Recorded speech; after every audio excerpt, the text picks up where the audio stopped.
That's on this Christmas, starting out pretty wet. Start to our Christmas, and that's just going to continue as a KOIN 6 weather alert remains in place as our holiday lights continue to shine brightly through the dark skies of downtown Portland on this Christmas night and first night of Hanukkah.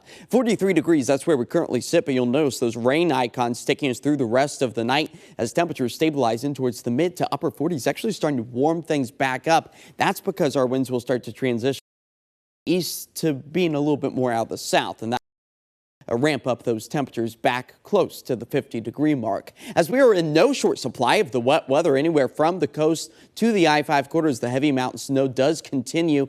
As we take a live look out towards Government Camp, you can see that the roadways are already covered in snow. So slick conditions, they not only for tonight, but as we work our way through the next several days. That's where we anticipate an additional 10 inches to fall over Oregon's Cascades through the central Cascades of Washington, closer to about 6 to 10 inches. So slick mountain pass travel will likely be taking us all the way through the weekend. But great for the skiers and snowboarders alike. Just make sure you got those chains packed. As we've seen our past 24 hours giving us beneficial accumulation, the base layer just continues to grow after a bit of a shrinkage due to the melting. As far as the wet and windy weather goes, you just have to look to the coastline.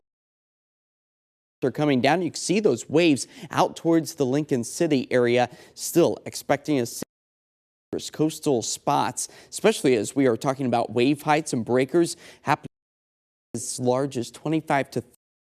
So keep your distance from the ocean and never turn your back to it. As winds are anticipated to gust close to 65 miles per hour for tonight, and the wind advisory east side of the Dalles and out towards Pendleton, expecting those gusts to be closer to 45 miles per hour.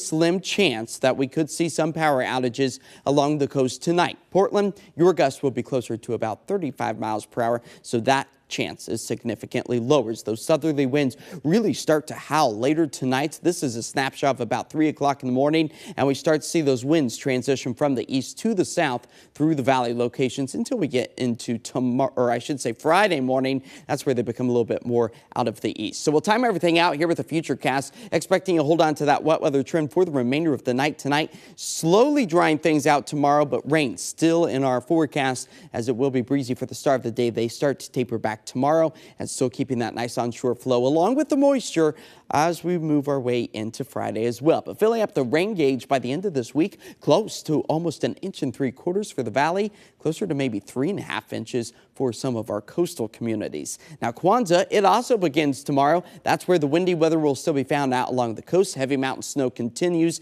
We hold on to those windy conditions and highs in the mid-50s for Friday. And just the same for Saturdays. We slowly cool things back by the time we get into the weekend. The dry stay over the next 7 days, well, that comes Monday, and the final day of 2024 is expected to get up into the upper 40s before we bring in 2025 at 49 and rainy. So making it feel like the winter season for us here across the Pacific Northwest. Yeah, I wouldn't mind if it was a little less rainy, but I'm liking those temperatures. I am You know, too. it's not cold. No complaints in that department. All right. Thank you very much, Josh.